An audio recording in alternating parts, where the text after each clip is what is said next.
agutinya umuntu wicara akavuga ngo satani ari kumpiga ari kundwanya impamvu ari kukurwanya nuko nawe umurwanya hari aho umushegesha umugisha ni ijambo ritera umunezero umutima. Ese umuntu wese niko yagusabira umugisha ukawubona cyangwa se ni umuntu w'umunyamugisha cyangwa se umuntu w'umunyamugisha ubundi wamubwirwa n'iki? Rero ikintu Mutesi ari kuvuga ngo hari abatabizi ko bawufite ariko kandi barawufite. Kuba ugihumeka gusa mbibwiye umwese umurikiye ni umugisha kuba uri kunywa niyo. Yes, ibyo gashokesha komeye kuditamano ku Mutesi Derifins Imana akomeze kubana nawe. Jewe nitwa David ndabasoje hano se mwamuhereye mwa mu Rwanda cyangwa hanze y'u Rwanda mwumve ko mbasuje kana amabwira ko mbakunda ndabakunda cyane ntabakunda cyane sinazana na Mutesi. Mute mumeze mute? Tumeze neza turashima. Murakomeye. Yego. Umunsi Peter yadusuye. Mubwira ijambo rimwe. Peter Imana umugisha. Amina. Wakoze kandi turagukunda. Amina. Murakoze. Kandi nkuko mwabyumvise turi kumwe na Pastor Peter. Pastor Peter mumeze mute? Ndashima Imana imisi myinshi kuri kuba tamerukaga ariko ndahari. Ndi muzima. Iyi si dusaba ibitambo by'ubuzima no gutamba igihe kugira ngo tubone icyo dushaka. Byo umuntu agenda akakubura bwite bwite. Oya ntago mbura.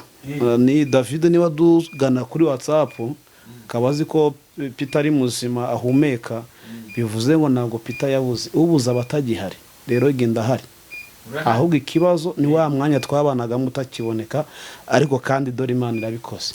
Ariko nizeka atari ibisubizo biri kukujyana inyuma cyane. Oya ibisubizo kenshi nubwo utarasubizwa iyo umuntu atarasubizwa yabonye ubuze aravuga ngo ni bya bindi byahugije kuko dufite abantu bakora analize ziri positive si negative akaba yavuga ngo ubwo runakabuze atanamaze kumenya ubuzima urimo ngo wasanga ngari kakamodoka Imana hari kwirukanka muri ayibagiye kugaruka imbere y'Imana ariko kandi jewe nembe nagutwike sase nkajya imbere y'Imana.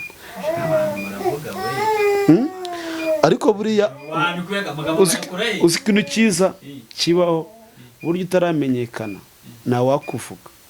Rero iyo umenyekanye iyo uvuzwe ujye umenya ngo burya bwose menyanzwe bigiye gutera confidence uvuga ati kuziko runaka ndeba bureka uziko runaka nzi antekerezaho umuntu afashe igihe kuri David akicara nka hana kamara iminota 10 ariko kuri David ibaze naye ko gaciro nibyo abagutinya umuntu wicara akavuga ngo satani ari kumpiga ari kundwanya impamvu ari kukurwanya nuko nawe umurwanya hari aho umushegesha.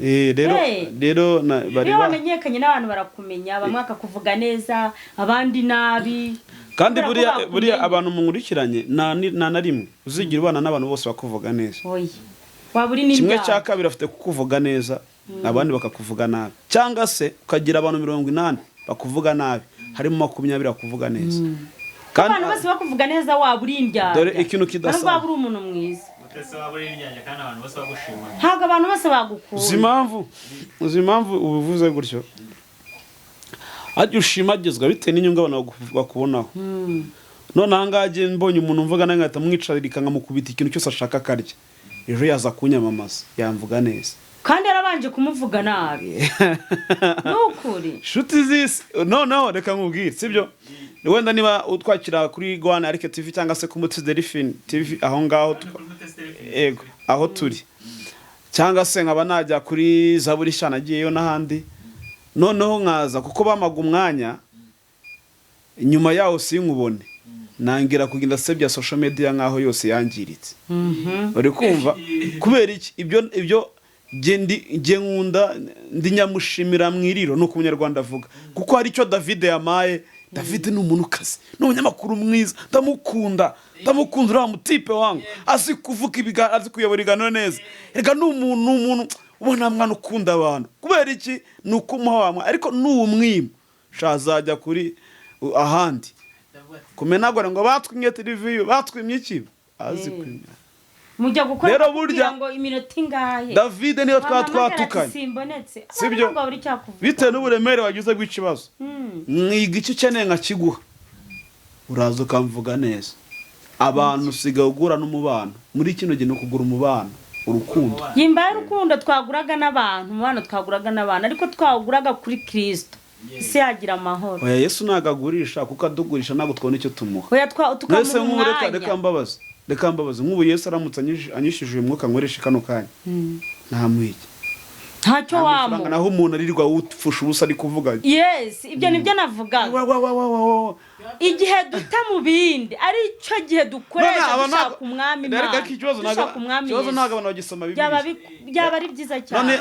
Tekeza n'abantu bajya kuvuga abantu nta bafite ibintu byinshi byo gukora baba bifite bakureza ahubwo baba bafite ahubwo ntibabona umwanya wo kubikora kubera iki bari kuri wowe nukuvuga ngo nimba bari kuri wowe bareba ibyabo se babikora ryari ubundi nta bintu bafite byo gukora barabifite ahubwo nta bwenge bafite bwo kujya kubikora. Ubundi bamubwira umuntu ufite akazi nta mwanya nk'uwabona David nta mwanya wabona. Ubundi umuntu usirimutse mu mutwe yabona umwanya wo kujya nta kajagare kuri ni wowe umenye wasambanye mu mudugudu, ni wowe umenye wanyweye inzoga mu mudugudu, ni wowe umenye wabyaye mu mudugudu, wagira ngo bagushinze amakuru y'iki gisibo n'umudugudu.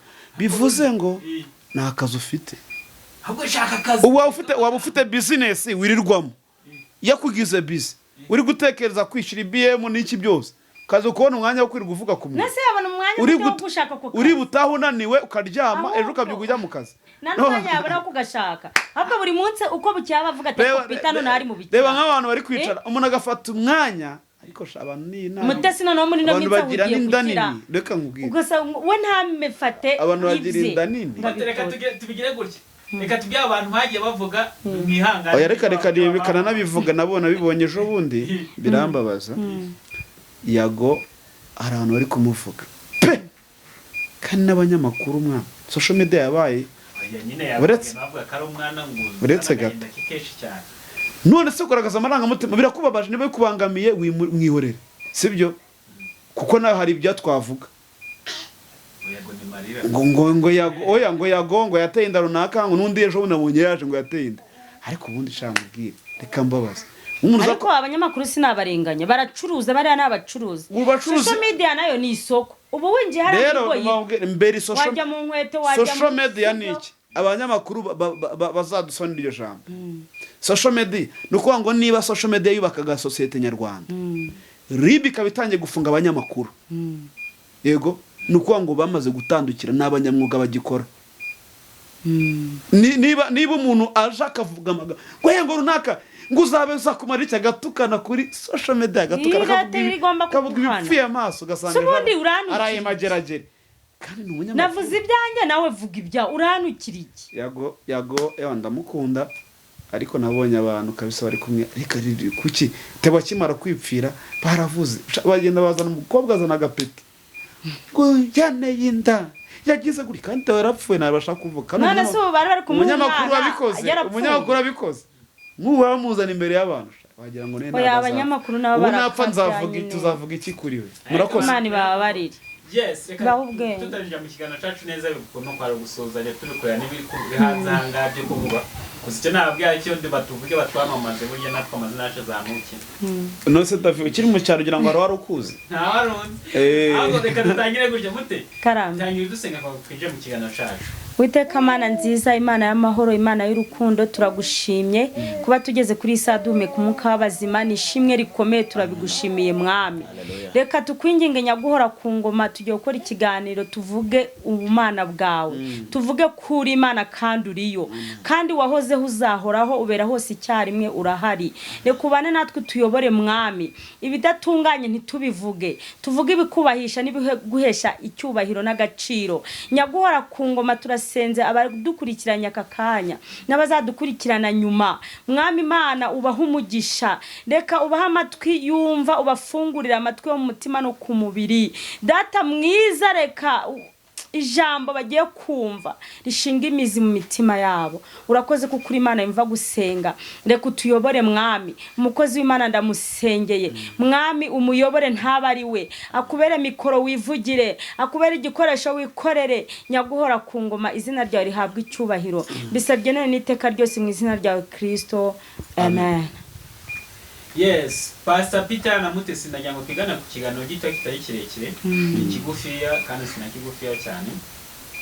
Tugiye kwiganira ku mugisha.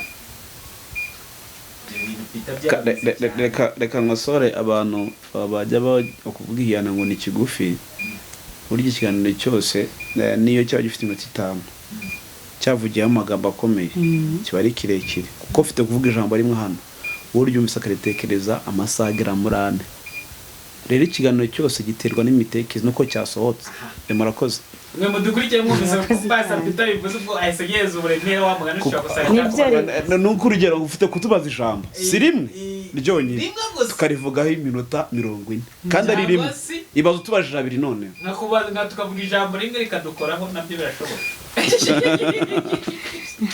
ari rimwe kakujyanayo kajyana reka tugezayo ariko twebwe ibyacu twize ko ari iby'umugisha amina by'amahoro byo kwamaza ubwami bw'Imana amen no mugisha tujye kuvuga ku mugisha umugisha ni iki icya kabiri turakurikizaho se umunyamugisha ni muntu ki si icya kabiri icya gatatu turakurikiza ke pastor bo je ndashaka kuvuga ku bintu nka bikeya ku mugisha yego hanyuma mvuge no ku munyamugisha nibyo ndi buvuge gusa uravuga kuri bikeya ku mugisha hanyuma mvuge no ku munyamugisha ubundi dusoza nanjye kuvuga reka twongere ikindi reka tuvuge ibyo bintu kare bibiri turavuga ku mugisha no ku munyamugisha yego bitakugoye wenda udusobanurire na kuri umuntu akwifuriza umugisha umuntu ukuriye kukwifuriza umugisha ukawubona ni muntu ki yego ni twatangiye none reka dutangire ngo tugiye kugenda gutya ubundi pastor umunyamugisha nakumugisha kwa twaza kutari kumugisha ubundi twumvise umugisha mu magambo make twumvise umugisha ni ijambo rinini kandi ryuzuyemo ubusobanuro bwinshi kuko burya akenshi tujya duhura n'abantu ngo Imana ibaha umugisha ishaka kugira ngo Imana iguhe umugisha David yego wamuha igihumbi cyangwa ugize icyo umuha kwa ngo Imana iguhe umugisha hari nabo watura ku bantu ntacyo babahaye n'ababyeyi hari igihe bavuga ngo bahisha abana babo iki umugisha urimo ubusobanuro bwinshi hari umugisha w'uburame hari umugisha wo kuba ugihumeka hari umugisha wo kuba uri gukora bikemera hari umugisha wo kuba uri kubyuka bigakunda hari umugisha wo kuba uri kurya bikamanuka hari umugisha wo kuba warabyaye hari umugisha wo kuba wubatse hari umugisha wo kuba wowe ubwawe imyaka uyirimo utarahuye n'ikibazo cy'amaguru cyangwa cy'amaboko hari n'umugisha wo kuba warakijijwe hari n'umugisha wo kuba byibura muri wowe ufite amahoro uri kumva icyo cyose ni umugisha ni ijambo rimwe ariko ribumbatiye ubuzima bw'umuntu kandi bufite icyo busobanuye kwa David niba uri kureba uwo ni umugisha amen uri kumva kuko hari abantu bari kwifuza ngo icyama nkareba Imana yabimaye umugisha yego icyama nkakora YouTube channel nkahagarira ikinyamakuru Imana yabimaye umugisha icyama nkagira abasubscribe nk'abo David afite Imana yabimaye umugisha mbega umugisha ujyana n'icyo wifuza ariko kandi kiguhesha iki amahoro amen urumva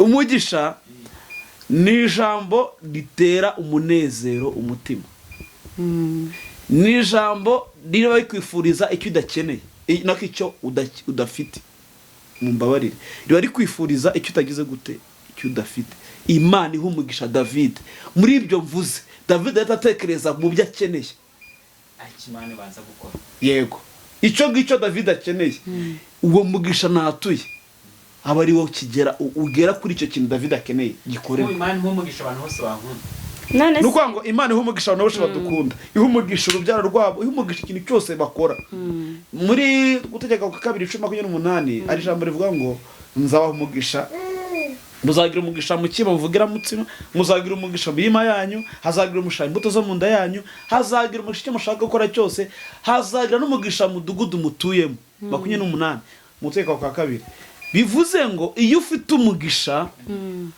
uza uwo mugisha ku kintu runaka kijyanye no ku mutima wawe wifuza cyangwa se icyo wari ukeneye no kuvuga ngo niba nkwatuye umugisha David ufite ikibazo cy'inzara uwo mugisha nkwatuye nugere mu nzara ubona ibiryo ubona umugisha w'ibiryo yego kandi birashoboka ko nawe uvuga mu izina ngo ukavuga ati Imana iguha umugisha w'amafaranga, Imana iguha umugisha, turezi tubivugira rimwe bivuze ngo turakeneye.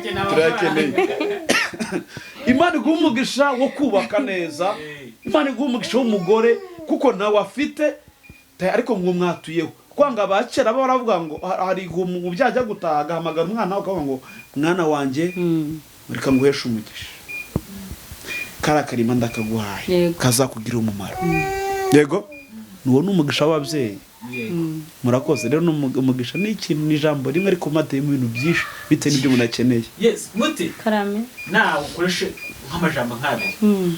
Peter tugiye kuntu umugisha wumva. Umugisha wumva. Umugisha ukuntu mwumva. Umugisha abantu bakunda kuvuga uravukanwa, ariko njyewe hari ukuntu ntabyemera. Nesu abantu bose niko bavukana umugisha koko, ariko Peter nubwo atubwiye hari ahantu atansobanuriye neza, nshaka kongera nkamubaza maze nkabona kuvuga. Bivanga umuntu nsobanurira neza. Hari ukuntu umuntu ujya kumva aravuze ngo Imana iguha umugisha. Ese umuntu wese niko yagusabira umugisha ukawubona, cyangwa se ni umuntu w'umunyamugisha, cyangwa se umuntu w'umunyamugisha ubundi wamubwirwa n'iki? Umuntu wagusabira umugisha ukawubona nini? Umuntu wese niko yagusabira umugisha ukawubona. Bansobanurira aho ngaho. Umuntu wese yagusabira umugisha ukawubona. Ni yego cyangwa oya, ariko ibyo munyamugisha byo taza kubikurikiza. Navuze mu nkurikirane biterwa n'umugisha umuntu agusabira, sibyo? Kuko abo duhura nabo mu nzira tukabafasha gatubwira ngo Imana iguha umugisha, ntabwo tuzi kavukire zabo, twizera iryo bavuze, twizera icyo batubwiye. Rero niba Mutesi ambwiye ngo Imana iguha umugisha, sinitaye gutekereza ko kavukire Mutesi, sinjya gukora analize, genda nakira ko uwo mugisha ngize gute wakira wahawe, kuko nk'ubu hari intego nihaye mu buzima. Sinjya mara umunsi nta muntu mbwiye ngo Imana iguha umugisha, nanamuhiga mu muhanda nkareba ko namusuhuza, nabashaka bakababira kumva umuntu ambwiye byira ku munsi Imana iguha umugisha. Iyo nagize amahirwe n'umugore arabimbwira akanyirikira ngo Imana iguha iki? Iguha umugisha. Kuko David ibintu batubwira habamo n'uburame. Yego, habamo ibintu byinshi. Kuba agenda ihugume nabababwiye hari abantu bapfuye none ahanga bari muri koma, bari muri abari seyashikariya, bari mu mamuruge benshi, abana bato iminja, aba mama bakuze basize abana hariya. Je umure kunyatura umugisha, niyo napfa umugisha wanyatuye wabona ari ubwo buginga nyatuyeho. Ya murakoze cyane. Rero nta nzobi hari yo kudasara umugisha, na n'igikaragera cyo kudusabira umugisha, nta mugufi nta muremure. Icyo twizera n'iryo batubwiye ngo Imana iguha umugisha. Kuko reka nkubwiye umuntu akubwiye ngo uragapfa n'urugero, ntabwo wabyakira rimwe nk'ukubwiye ngo Imana iguha iki? Umugisha. Bisobanuye ngo umuntu wese ugusaba umugisha mu izina ry'Imana ukabyizera. Yes, birahagije. Ndabyizera, sibyo? Ndabyizera ibindi simbireba. Fa kuba umugisha numva ngukwiriye. Murakoze. Fa kwamva ukwiriye. Urumva umugisha yawusubije. Yawushubije. Reka noneho ngiye mvuga ubwo nkangi ku ruhande rwanjye. Ngewe umugisha ubu nsigaye nkusobanukirwa. Ariko impamvu nabanje kubabwira ubwa mbere ngo abantu bose siko bavukana, ngewe namenye ko umugisha ubaho ari uko umugisha wa mbere nagize nukwakira Yesu Kristo nk'umwami n'umukiza wanjye. Nkimara kumwakira byonyine niwe wambereye umugisha. Kuko ngiye nko kuva nka kera, buriya uzi ko hari abantu bariho batari bumva iryo jambo ngo Imana iguha umugisha. Nubwo wamugire neza gute akakubwira ngo urakoze rwose n'ukuri wakoze ndagushimiye. Ngewe nta n'umuntu warigeze ambwira ngo Imana iguha umugisha ntarakizwa. Nka byandi Pastor Peter avuze ngo habwa hari wambwiraga ngo uragapfa bakananuka ndimo no kubyuma. Kubera iki ntacyo nakiza nabaga nakoze cyamesha umugisha. Ntabwo nari ndi umunyamugisha ntabeshye. Aho ngaho no tugiye kwita twinjira. Ngewe sinari ndi umunyamugisha.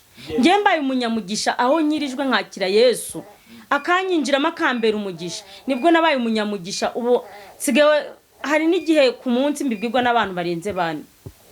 Cyane umuntu akampamagara akambwira ati Mute sha Imana iguha umugisha. Bigaragara ko hari ikintu ubu wakoze kigize.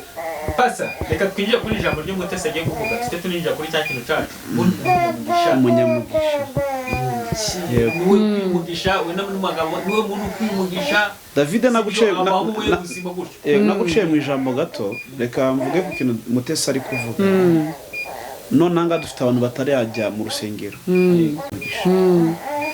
turabyemera ngwaho kabona umuntu aratunze ameze neza tukavuga ngo afite umugisha cyakoze cyose cyafite hari umugisha ntabwo nawe atanazi ko ari n'umugisha fe hari umugisha duhabwa turi mu nzu y'Imana hari n'umugisha tuba dufite wo kureshwa ngo tuzegera Imana noneho ari igihe umuntu avuka akavukana n'umugisha w'ababyeyi uri kumva kuko none anga Imana yabwiye Abrahamu iramubwira ngo mu rubyaro rwawe nzaruha umugisha ibigira Dawidi Abrahamu arapfa ibigira na Dawidi arapfa ariko abana bakomotse ku bana ba Abrahamu na Dawidi ubwo nuvanga buzuku baba abanyamugisha kuvuga ngo hari umunyarwanda ni wavuze ngo uriya mwana agaragaza aho avuka yego kubera ibyo akora n'urwego ariho n'imitekerereze ye urakoze cyane ubu noneho n'umuntu ngasigaye agaragaza icyiciro arimo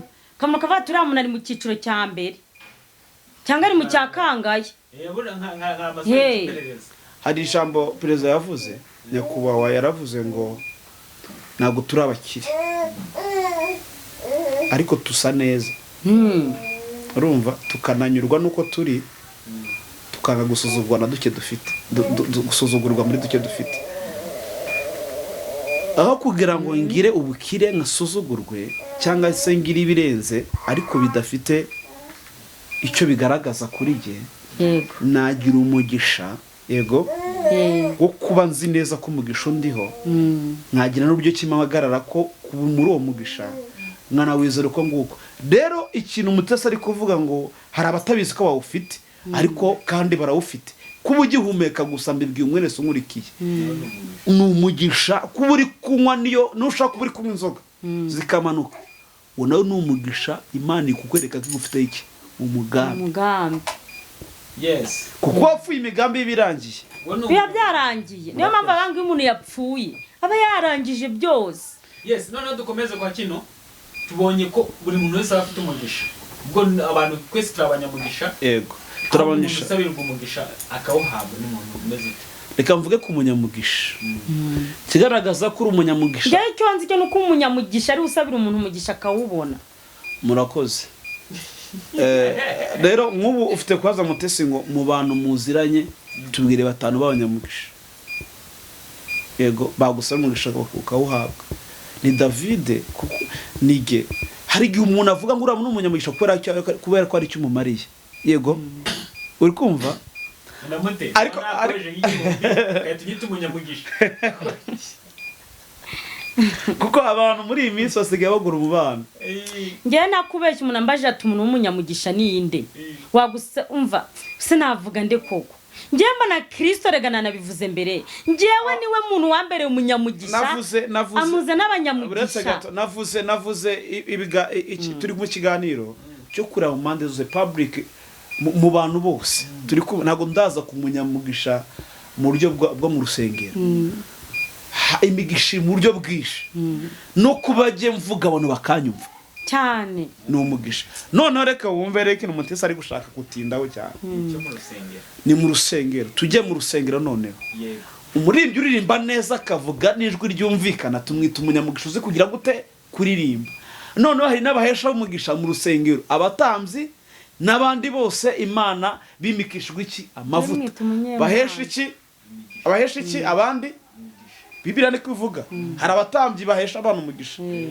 umupasiteri wawe n'umuhesha w'umugisha wawe uri kumva ntabwo Kristo agaragara agenda n'amaguru agaragara mu bantu uri kumva niwe ukorera mu bantu bakaduhesha iki umugisha ariko nyine umufite aguhuza nawe mu itangiriro 12 umurongo wa mbere harambwira ngo Imana ihamagara Abrahamu ngo nave mu gihugu cy'iwabo asiga inzu ya se ajya izamwereka izamuhindura umugisha uzamwifuriza umugisha nawe Imana yavuze ntabwo yavuze ngo ni Karori cyangwa ni Daforoze uzamwifuriza umugisha wese nanjye nzahera ko azahabwa iki umugisha uzakuvuma azagera gute azavumwa mu yandi magambo iyo Imana iguhamagaye ikakugira umuhesha w'umugisha iguha n'abantu baguhesha iki haleluya mu rusengero Kristo niwe ukuriye imigisha yose uri kumva ariko kandi afite n'abaduhesha iki umugisha icyo ubundi nicyo nashakaga kujyana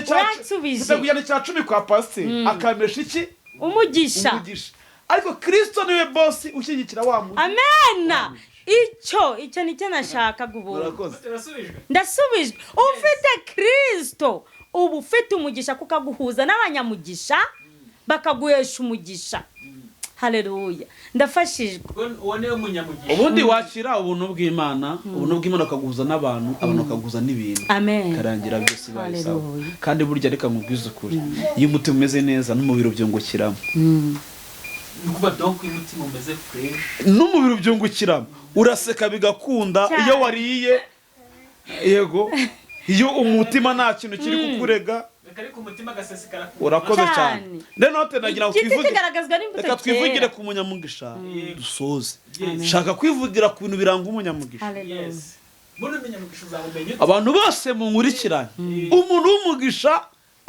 ararwanywa baramuhiga cyambere umunyamugisha duko tuzabona aho murwanya baramurwanya wa munyamugisha sha nutazi kuroga zabyiga cyane aje kuroga umugisha kugira ngo kuko yakubonyeho iki icyo uzaba cyo niba uri fece nta mwanya satana agufiteho niba uri fece umurozi n'undi abona warataye umutwe niba uri fece n'ubundi umuntu wakuvuga arabona ari guta igihe ariko niba mukubonaho icy'umumaro sha social media arayitwika kuvuge arajya muri quartier kuvuge arajya mu rusengero kuvugeho no kubwiriza bireke abumbura umurongo avuga ngo nzabacenyura kugira ngo kuvugeho kubera ko uri umunyamugisha waramuzengereje mu mutwe uko bura David ari muruko yakati icyamagasha icyamabura mutipe nabona atayo gaciro umunyamugisha wese ararwanywa icaka biragirirwa ishari iyo ufite ikintu kigaragara gifatika kuri umunyamugisha bana yanjye murakoze iyo ufite ibintu iyo ufite umugisha urahigwa igihe kimwe Yesu avuka ngo haboneka inyenyeri ikurikira rero turavuga ngo muhige uwo muntu avukanye iki inyenyeri mumuhiga mumwice bituma yica n'abana babo bigiraho bamuhungisha agera atera ku gahungu gatoya akakivuka ngaricara bica kugira ngo azarebe ko yakunguka akicaramo na Yesu ariko Yesu nagapfa umunyamugisha nahajya uramuroga akaburuka uramuhiga akabaho urabanga arasebyeje akamamara umwirukana hamwe ukabona atuye ahandi umunyamugisha ameze nk'iki umwuka umunyamugisha imodoka iramugonga ariko mana iramugonga akajya hari bakamukwitamo tije akabona yuri indege umunyamugisha urukumva uramuhiga ukaba ari uhomba cyane utakaza byinshi umuhiga ukabita bagutega iminsi ukayisimbuka murakoze cyane abantu muri kutwumva dufite umwana wafashijwe hano ibyo bintu bibiri umunyamugisha ahigwa icyaka bamugira ishyari ariko akabaho noneho ikindi nagamatwe umunyamugisha akunda gutuma abantu bagira ubwoba baramutinya umunyamugisha bahora bagutekereza kuko bazi ejo uzabatunga David mubereka ibiguhiga umunsi ku munsi ibiri kuguhiga none bamenye amakuru yawe urebe ukuntu abantu ari abahanga ibiri kuguhiga none abantu bababona hari umuntu uri akabona icyo uzaba cyo kanga uriya muhungu wamuroga yego cyangwa wamuca intege wamugambanira wabigenza gutya buri munsi ahora abaza ese noneho ahugiye kujya uri kumva ni ibikino nakurikije iyo uri umunyamugisha kandi ndasoje ni ikiganiro kirekire ndasoje umunyamugisha wese aho ava akagera ahura n'intambara z'uburyo butandukanye akunda guca mu buzima bugoranye butuma abantu bamutekerezaho ibidakwiriye kugira ngo azatungure iminsi umunyamugisha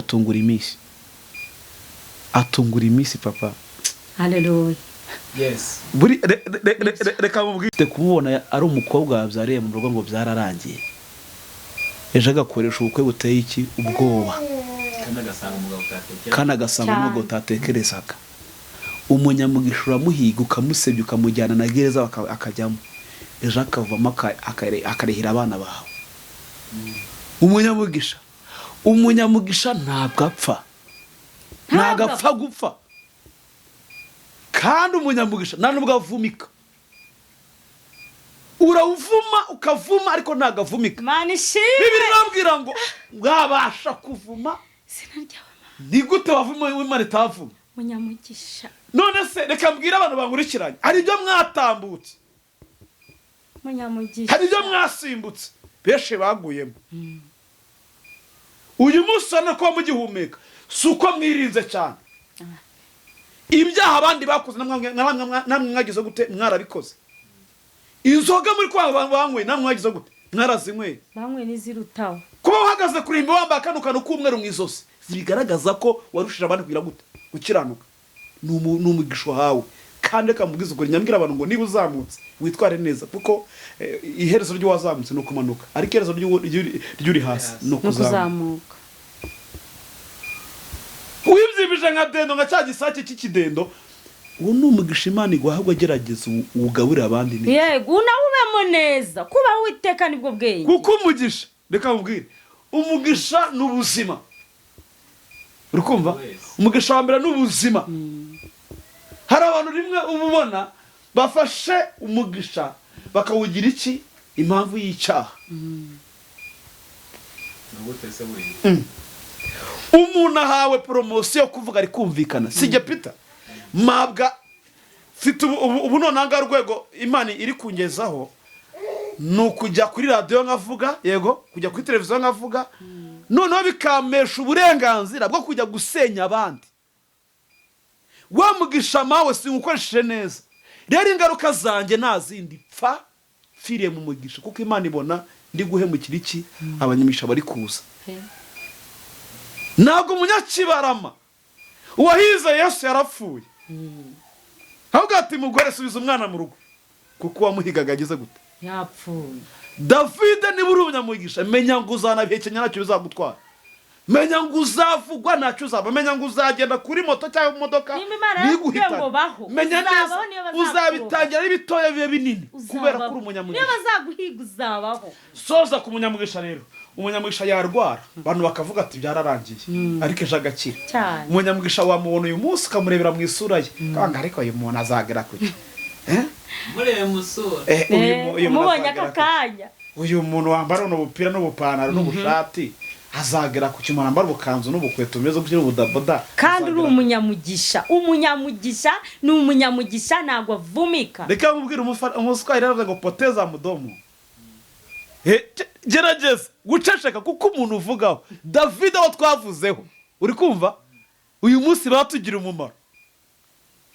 Je hari umwana nzi twabanye, uri kumva sinanajya mu rugo ngo pfundure udushumi tw'inkweto ze, ariko uwo mwana twakinanaga akarere, yego ishi namuhaga namukubitaga ishi. Ati nkaho se wamarike yararwaye amavunja yaramwuzuye hagaragara nabi. Uyu munsi afite agitorosi igeze muri enye, afite etaje igeretse 4. Cyenda aho ngaho nani Rasanye gusa. mbere yo kuvuga ku muntu banza umenye umugambi Imana agize gute. Ubundi umuntu wese ugihumeka ukivuga bikemera, nushaka kujya umureba mwubaye. Umuntu wese ugihumeka kuko ntabwo umuzi, n'umukandida w'iterambere, n'umukandida w'iterambere. Ntabwo umuzi umuntu umuzi nana ejo ntabwo umuzi. Yes. David bakubona gutya, ejo ukabushinja televiziyo ikomeye muri kino gihugu, ejo ukabona kureka kampani hanze y'igihugu, ejo ukabona zamuye ibintu bikomeye, kandi baraguhiza ugasanga baguhize nibo haye akazi. Hari n'abasha ni ikindi biragatse ko abantu umugisha ngo uyemere, kuko hari abawugize basubiye, hari abatunze amamiliyari bari kunyonga igare, hari abatunze amamiliyoni basubiye hasi. Niba warize yiba impamvu yo gusuzugura abandi, niba ufite utunze yiba impamvu yo gusuzugura iki abandi. Menya ko buri muntu wese Imana ufite iki umugambi, kandi none cyongeye kuri byo umugisha wa mbere n'ubuzima, kabiri n'ukunyurwa, gatatu n'ukuzi neza kuri umunyamugisha. Bindi byose turiho mwana Imana ishimwe. Kandi ngubwiza ukuri umunyamugisha abaho bari gupfa abandi bari gupfira akahatoroka akahaca. Umunyamugisha afata abonye imigisha ye yose. Umunyamugisha afata abonye imigisha ye yose. Oya oya pasi ntabwo imana ijya igira ideni ku muntu ntabwo wapfa utabonye imigisha yawe. nese niwe mugisha imana yakwiba icya mbere ndiho Imana ubundi igihe tuzamara uretse umugabo musubize ahubwo wasanga umugisha ujyana na analize ntabwo wapfa utayibonye umugisha ujyana kuko imigisha Imana yatugeneye. twumve iki natubaza nawe ni kubyumva umunyamugisha ntabwo yapfa imigisha yose utayibonye. iyo witwa ufite guhabwa umugisha kuko imigisha yose uhabwa bitewe n'uburyo witwayemo ifite kuko umugisha urarindwa. Nibyo nababwiye bwa mbere ni kubaha Uwiteka nibwo bwenge. uretse gato umugisha barawurinda yego rero ufite guhabwa umugisha witwaramo nabo ugapfa n'undi utarawubona. niba urugero mpawe umugisha w'imodoka ntibivuze ngo nzayitwaramo utwaye igifaru cyangwa nivuze ngo uzayikoramo ibyo ishaka byose n'ibyangwa n'amaso y'Imana ngo nkoremo ibyo nishakiye. kuba Uwiteka nibwo bwenge no kuva mu byaniko ufite gupfa ariko uzatunga indege ufite Kristo ufite umugisha kuki ku modoka bite n'ubyo witwaye mu mugisha. Abisirayeli bavuye muri Egiputa bagera mu butayu Imana ikajya baha inyama n'umuceri bakageraho kwivovota. Ibaza umuntu wivovota mwana yari umuceri atahashye akarya Imana atahashye akiyemera bati nubwo rwose twabaga hariya ariko ntabwo inzara dukubitaga mwa none yagera agatangira ngibi ni ibiki bakivovota barangira bose bagenda bapfa hagerayo abana babo babyariye mu butayu. rero iyo haho umugisha ujye ubiha agaciro. niba haho umugabo murindisha iki amasengesho unamusengera uvuga ati makwera imbuto kura mugabo wanjye umeze kugira gute kuba mufite. niba uhawe urugo rubere maso niba uhawe akazi kabere maso akazi kose twitwaremo neza ubucuruzi ufite bwitwaremo neza. niba ngize amahirwe umuntu akamamagara ngo ndumva ashaka kugukoraho umugisha yego ntago wumaye mu mufusha ubusa harafashije ngo ngira ahantu ngira gute ngira nzafashe iki abandi nanjye murakoze ari umuntu ukoreye umugisha sibyo n'ubusengeye n'uwo bakoreyeho umugisha umunyamugisha kuruta ubundi n'uwukoreye kuko umugisha urakorerwa ntabwo usengerwa. murakoze nibyo nuko biba byibiri hafi umugisha urakorerwa David ndi kukubwira ngo yare ni nk'ahantu ujya kumva ufukanye mu rusengero ufite amasezerano yego uravuganye n'Imana mu rusengero ufite amasezerano ngo mbikinge yego turabanyamugisha amafaranga nayo ufite nawe uyaryaho mugisha w'imyenda uri kwirirwa ubyimbye mu makote cyangwa mu makanzu n'ubutenge nawe ujya wambika ntabwo Imana izagushimira amazu 6 watunze izareba wacumbikiye uko bangana. bisobanuye ngo uwakoreye umunyamugisha niwo munyamugisha urenze. yego gutanga bihesha umugisha kuruta guhabwa. iyo abazungu impamvu badukirana nuko baduha twamanze kumera nk'iki n'abagaragu mu bitekerezo baraduhereza. perezida wacu tugahanire kwigira. niba utegereje ko ngiye nguhesha umugisha nijye wunguka wowe umuntu akakubwira ngo Imana iguha umugisha ndaguha nkubwira ngo Imana iguha umugisha ubwo meri ndaguhaye wunyatureho njye ndaguhaye wowe tuvanga Imana impa umugisha ariko njye ntabwo naguha gutya ngo akira Imana iguha umugisha. umugisha urakorerwa mwana umugisha urakorerwa. Yakobo yagiye imbere ya Isaka iri kumva ise amuha isose n'umufa mwiza n'inyama nziza hanyuma sarangije amwaturaho iki mwana njye uzagira umugisha uzubaka amazu aramwata ko yamuhaye ibiryo. umugisha barawukorera kandi babwiza ukuri. hano hari abategereje ngo bakorerweho umugisha batazi kuwukorera ukajya wicira ngo reka nakazamereza n'ubwagwe uzaguha umugaragu we jyaho nanjye gusaba Imana ngo Mana mpa ibintu nkoreho abantu umugisha bakoreho umugisha mbona umugisha wari wabona umuntu wagize neza iyo apfuye baba we irimbira iruzura imihanda ikuzura kuko yarabagaburiye yarabambitse umugisha wanakuzura. uzi wajeje nk'umurima ugashyira mu gitebo ukajyana atakubanga Imana iguha umugisha kandi kwa murima warahinze dufite imyenda yuzuye mu mavarisi dufite imyenda yuzuye mu ntebe dufite inkweto twarunze hariya dufite ibiryo twagiye hari abantu batigiye akabanga yarananiye ariko umenya ko hari abayikeneye banayibuze nuzi gukora abantu bapfukama bagasenga ati Mana wambariye ubusa nkabona konga tubyihore dusoze umugisha barawukorera umugisha barawukorera rwose nibyo umugisha barawukorera kandi abanyamugisha barawurinda mugisha urinda papa. Yes, tujya kuvuga mu magambo yihuse. Bitatu byatuma urinda umugisha wawe. Icyambere no kubaha Uwiteka ukava no mu byaha. Mutesi avuze bibiri. Kuba ubundi Icya kabiri ni ugusenga ugasabana n'Imana guhozaho. Yes. Kandi ukaha agaciro gusenga ugaha agaciro amasengesho. murakoze. Icyambere ngewe ku ruhande rwanjye ntabwo mu nshyiranginze ngo mpinde ibitekerezo bye. Icyambere umugisha uwufite kugira ngo urinde ubeho ni ukumenya ngo umugisha nahawe ni bwoko ki kuri iki. Urumva niba narahawe umugisha cyambere ni uguca bugufi. Uri kumva guca bugufi kwirinda kwishyira hejuru. Icya kabiri ni ukubaho Uwiteka. Kubaho Uwiteka harimo ibintu byinshi kuko David mwubashye sinzagutuka n'inkubaha sinzaguhemukira n'inkubaha sinzagusebya. Harimo no kwihana iyo ubashye Uwiteka byose babirimo. Amen. Uri kumva? Icya gatatu kidasanzwe ku cyo kurinda umugisha ni uguhora uri maso ureba niba wamugisha kuko uri kwitwaramo neza nk'uko wageze gute wawuhawe. Murakoze. Mana ishimwe. Ndabashimiye cyane kwa mwende ndagushimye no kuri Mana. Kandi nzeka abantu babonyemo ibintu byinshi. Bamenye umugisha wari we, bamenye uburyo gukora umugisha, bamenye umuhabwa umugisha no kurinda. Bamenye no kurinda. Amen. Reka mbashimiye cyane kwa mutuganirije amagambo meza y'ubwenge. Murakoze. Turabashimiye. Amahirwe yo kuzabakina kubavugisha abantu bakurikira ngaha mwadusiye namba zanyu kugira ngo tuzabone byoroshye. Nimero yanjye ni 0788 641 722 0788 641 722. Hanyuma kuri Facebook ni Ntaganzwa Peter. Wanyandikira iyo nimero kuri WhatsApp nabwo wanyandikira. Shimira abantu bose tuba tumunyereka ko mu ngunda mumvugisha nuko ntago nzacika intege kuko ufite abankomeza.